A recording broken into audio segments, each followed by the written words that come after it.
Hey, friends and followers, Michelle here, and welcome to a special anniversary edition of Amputated from Addiction. Today is March 17th, 2020. All of you know that today is St. Patrick's Day.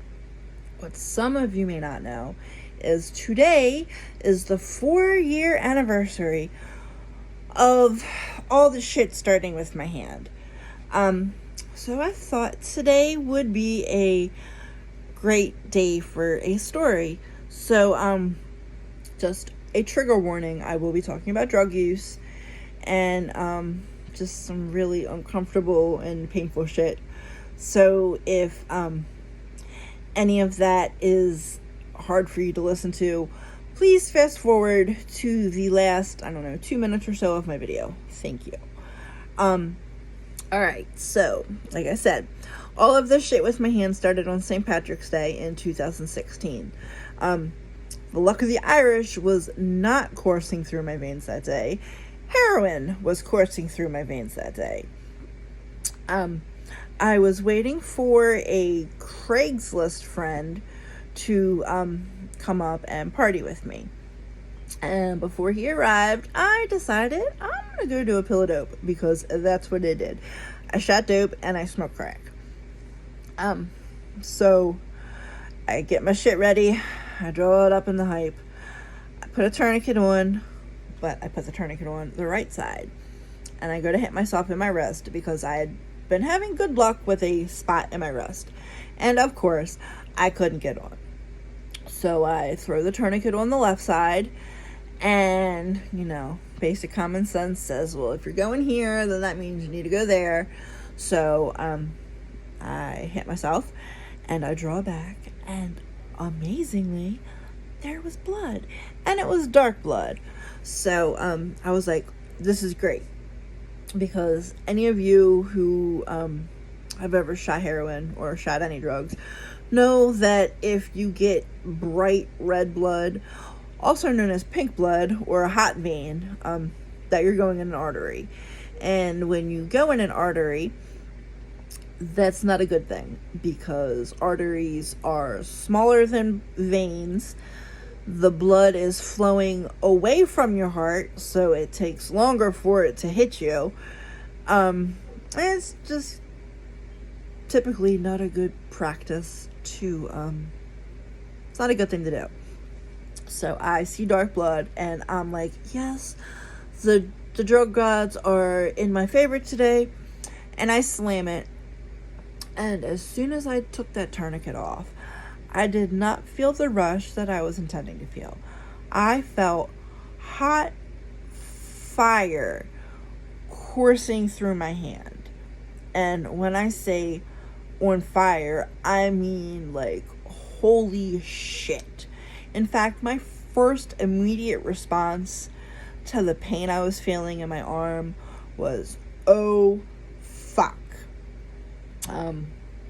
I've hit arteries before, and usually it'll turn red, it'll swell up, it'll burn a little bit, but this pain was like nothing I've ever experienced before. It was fucking excruciating.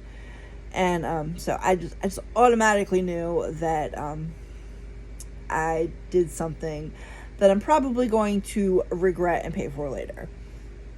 But I was also excited because there was a lot of crack on the way to the house, and that also meant there was a lot of heroin on the way to the house. So I was just going to try and party it out and have a good time. My friend arrives. We start partying, and I can't party through this pain. Like, it's fucking bad. And he sees that I'm in a lot of pain, so he offers to take me to the hospital. We go out to University of Maryland Medical Center, St. Joe's, which is a hospital in Towson, Maryland. And at this point, my hand's starting to turn like black and blue a little bit. Well, my fingers are starting to turn black and blue. And it's starting to get cold. And it's still really painful.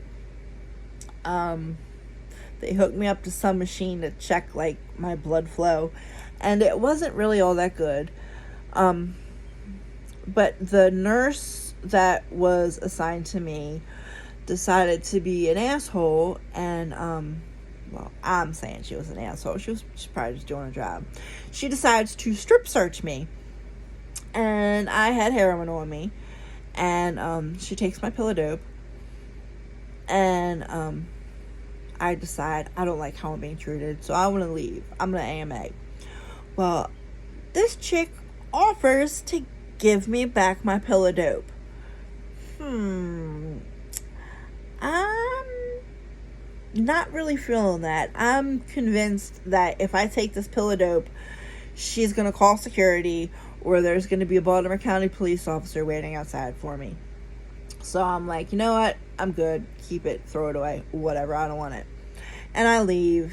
And a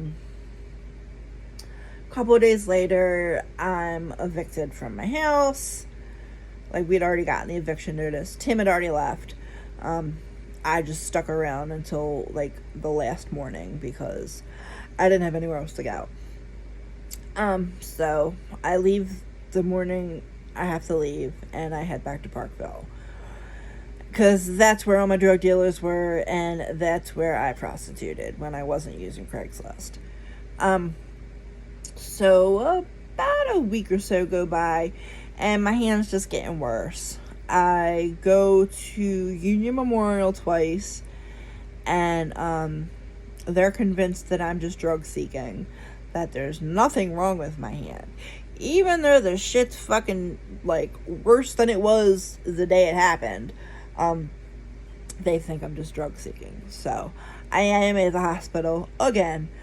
Then there was a third time I had gone, and I never even made it back to triage. I just left.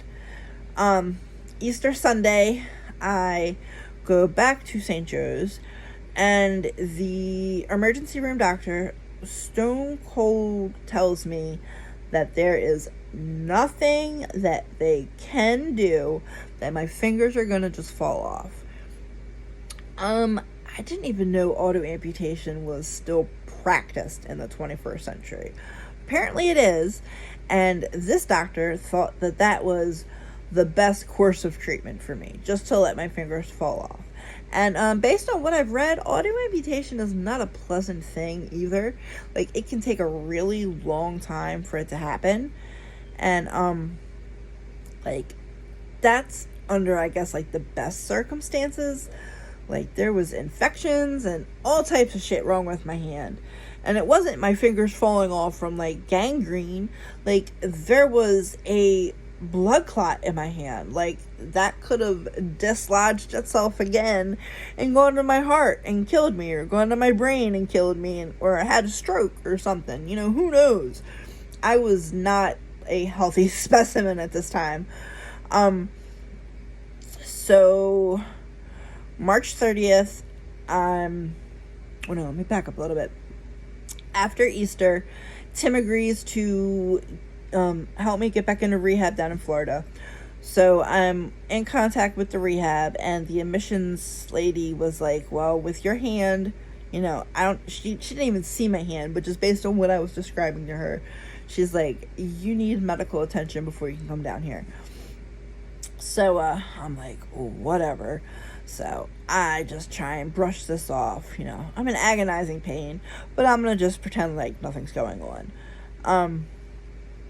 March 30th, I had a really shitty day. It was a really cold and windy day, too. I distinctly remember this. It took me all day to make $40. And then the guy I asked to cop for me, because he said that he could get really good shit. And instead of calling my guy, I'm like, well, no, I just want some really good shit instead. Well, long story short, he ends up dipping off with my money. So now I'm stuck with no drugs. I've got no money. I've got black hand. Shit hurts really bad. And I'm like getting to the point of being suicidal. I spend the rest of the evening trying to make money. No luck. At the top of the street where I was, there was a grocery store. And I went in there, and I remember laying on the floor in the bathroom just crying because I'm in so much pain and I'm starting to get dope sick. And I thought that I had two choices, and my two choices were either walk outside and walk in front of like a tractor trailer and kill myself, or go out of the bathroom, go down to customer service, ask to use the phone, and call 911. And whatever the hospital wants to do, just suck it up and fucking do it. Well, I decide to go call 911.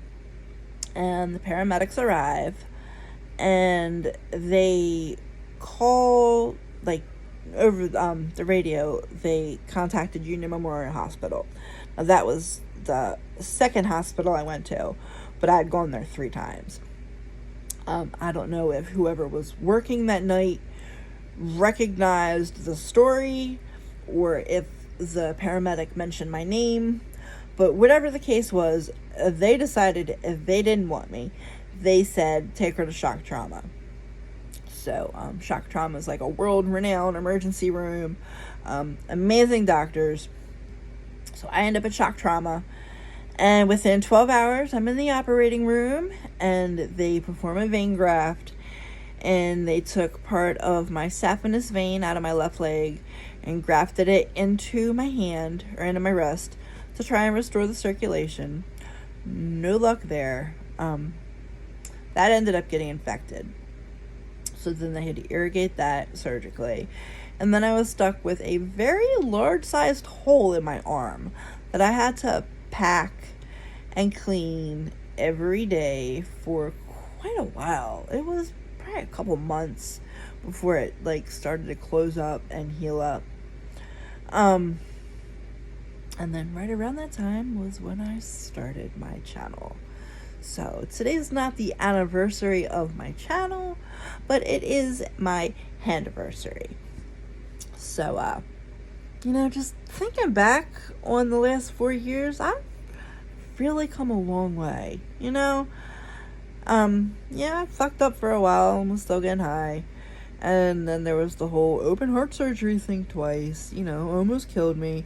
But, the fact of the matter is, I'm still sitting here today, and I'm able to talk about what happened, and I'm able to do it not under the influence of drugs. So, the shit happened on St. Patrick's Day, but you know what? I call that pretty fucking lucky to even be alive. And to be clean on top of it, it's just icing on the fucking cake, baby. So,